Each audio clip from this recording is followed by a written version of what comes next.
is Tarik Talk. Your host, Tarik Mendes, takes you on a journey with guests from all around the world. Broadcasting around the world. Around the world. This is Tarik Talk.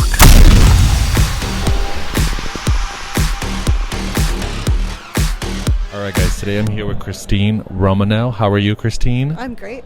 Thank you so much. We are Spring Break Art Show Day 1. Congratulations on such a fabulous booth. Can you tell us a little bit about the work you're exhibiting here?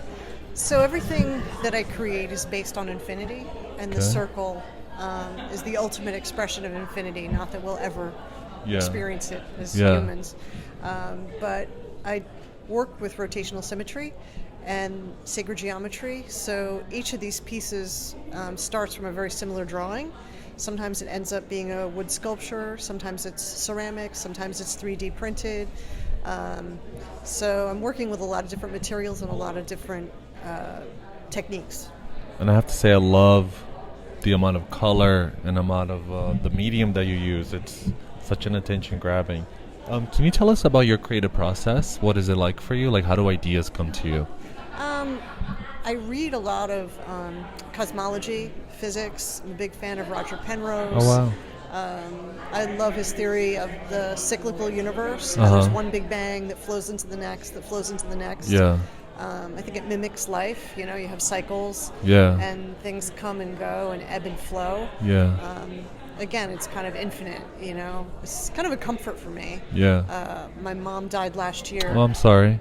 But, you know, it's that cyclical nature of things Yeah. that kind of gave me Circle a of lot life. of comfort. Yeah, the yeah. circle of life. So that's kind of what my work is about and where the inspiration comes from. You know, it's kind of like an infinite obsession with infinity. Yeah. And how are you able, like, how do you keep track of your ideas? Do you write it down? Do you draw everything? I draw everything digitally. Okay.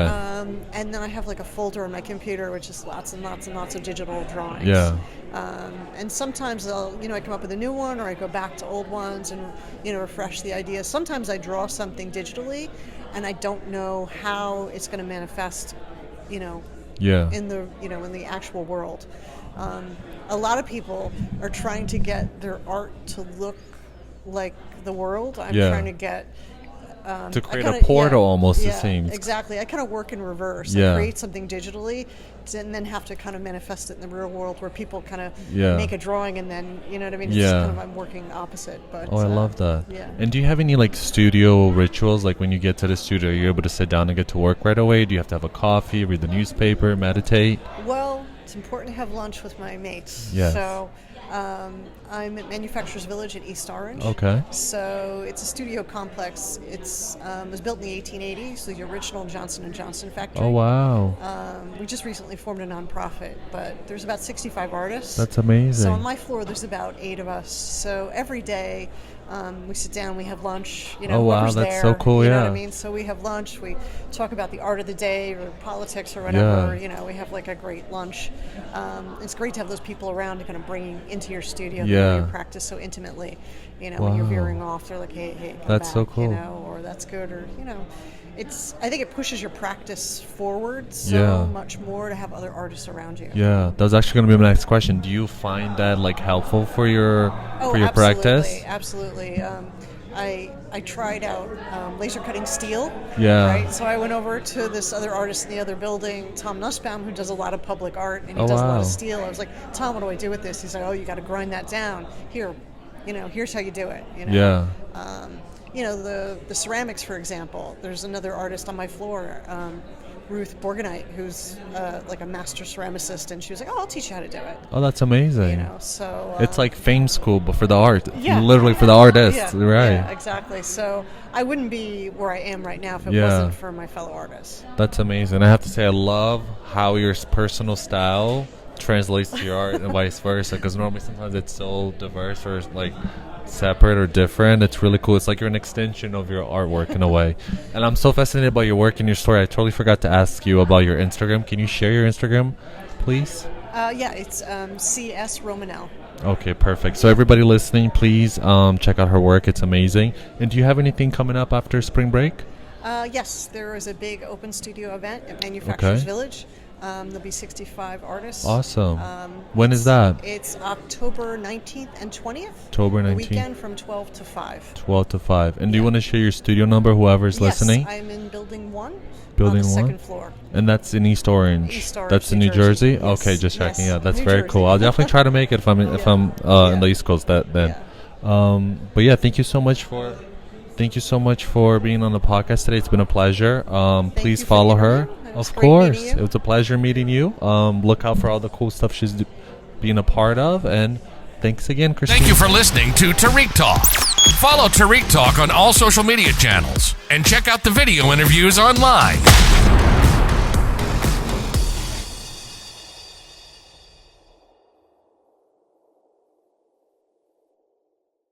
This is Tarik Talk. Your host, Tarik Mendes, takes you on a journey with guests from all around the world. Broadcasting around the world. Around the world. This is Tarik Talk.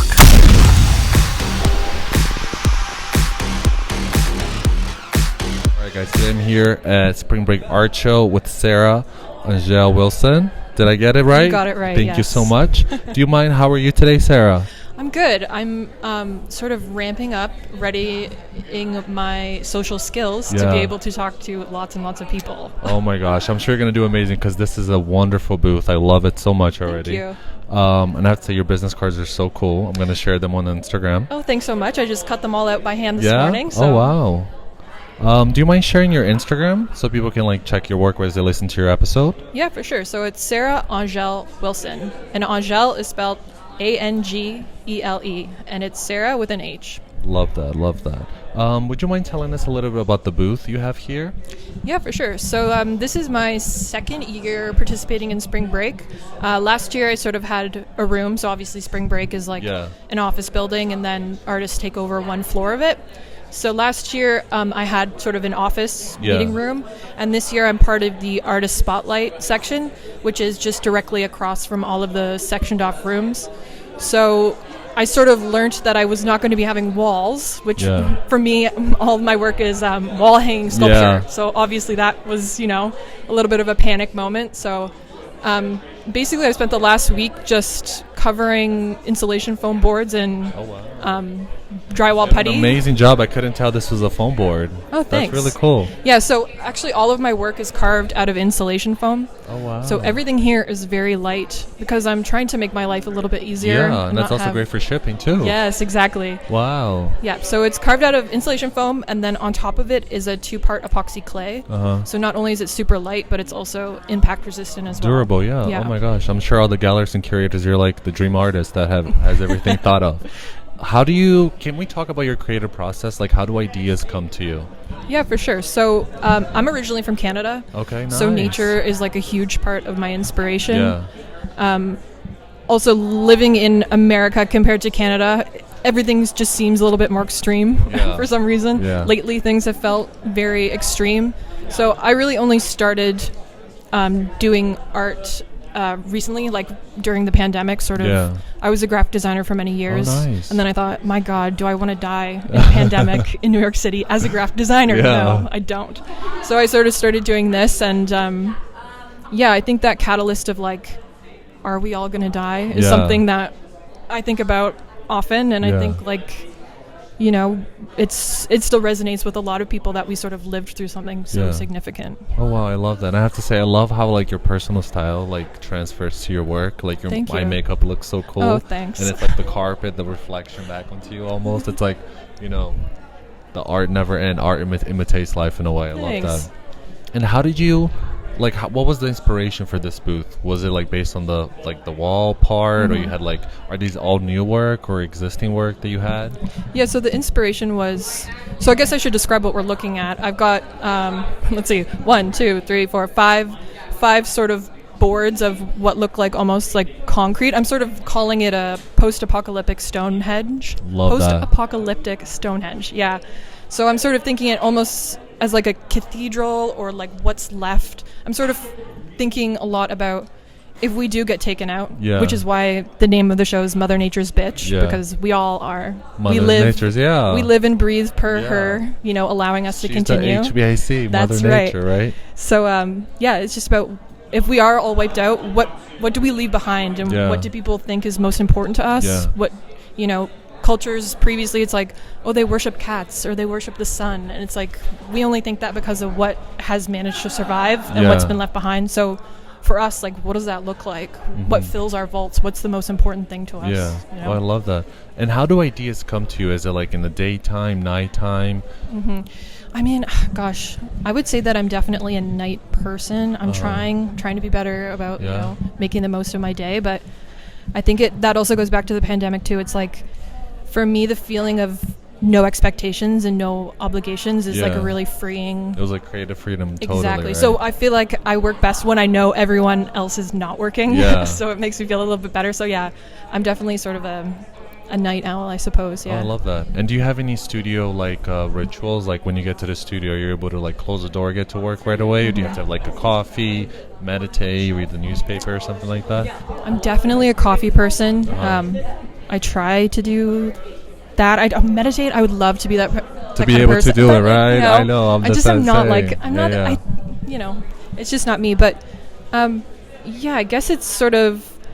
I don't force myself to do it if I'm not feeling it. Like it really has to be something that I'm into. And when I do work, it's like straight through. I don't stop. I don't take breaks or whatever. So I'm very. What's your sign? I'm Sagittarius. Oh, Sagittarius. Oh, okay. Gotcha. Why is that? No. Because the Scorpios. I'm a Scorpio, but we're very much like that. Okay. So I thought you were a Scorpio too. Like close. when we do. Almost on the cusp, the 25th. So it's a little bit. Yeah, like the trouble with meditating, the start and work and never stop. You know, like the complete ambition. Yeah. Love to work at nighttime. You know, I can totally relate to that.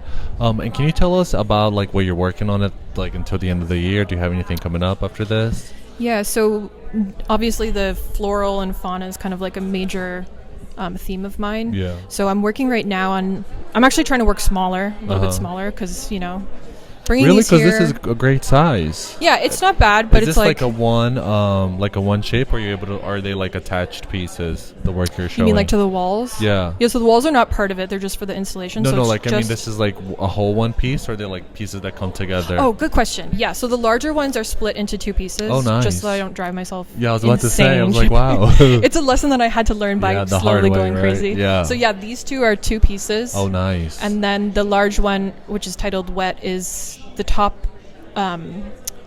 Petals are one piece, and then the bottom is all one piece. Oh, nice. I love how your work, like just visually, like me looking at it before I asked you this question, it's very seamless. Oh, nice. So you can't even see where they meet, which That's I love lovely that. To hear. That's perfect for like, you know, shipping to clients and everything like that. And do you think being from Canada has like impacted your work? Like do you find certain pieces or parts that you're like, oh, this definitely reminds me, you know, because you said nature, how nature is important to you. Right. And I see a lot of like love for nature and flowers and gardens. Well, sort of the ongoing theme is the North Star. So you can see this one right here. Oh, this one's called North Shore. It's got the North Star in it. The North Star is on that one as well. And so it's sort of like my putting myself almost in the pieces, because that's sort of what I think of home is like, that's my North Star. That's my, I love that. You know, so I love that. And do you have it like how do you keep track of your ideas? Like do you write them down? Do you draw everything? Yeah, so I like to sketch by hand, but like super roughly. Yeah. Usually I sketch by hand. It's just about concept and layout, and I don't really get into like the nitty gritty of it all. When I start to really develop a piece, if I'm really interested in pursuing it, I'll move into Adobe Illustrator. Oh, nice. And so from there, I'll sort of work like almost just like a flat vector. And then from there, I'm sort of able to extrapolate, you know, to push things further back or to pull things forward and, you know, create more depth that way. Oh, that's really cool. Yeah. And I just want to make sure to give listeners your exact location. We're at the Artist Spotlight section. So it's definitely a must-see her booth. But yeah, for sure. And can you say your Instagram one more time for the listeners? Yeah, for sure. So it's Sarah with an H, Angele, which is Angele, and then Wilson. Perfect. Congratulations. It's a really great booth. And thank you so much for being on the podcast. I really enjoyed talking to you and getting the whole background of your booth. Definitely good vibes. Thank you so much for being here. Thank you for listening to Tarik Talk. Follow Tarik Talk on all social media channels and check out the video interviews online.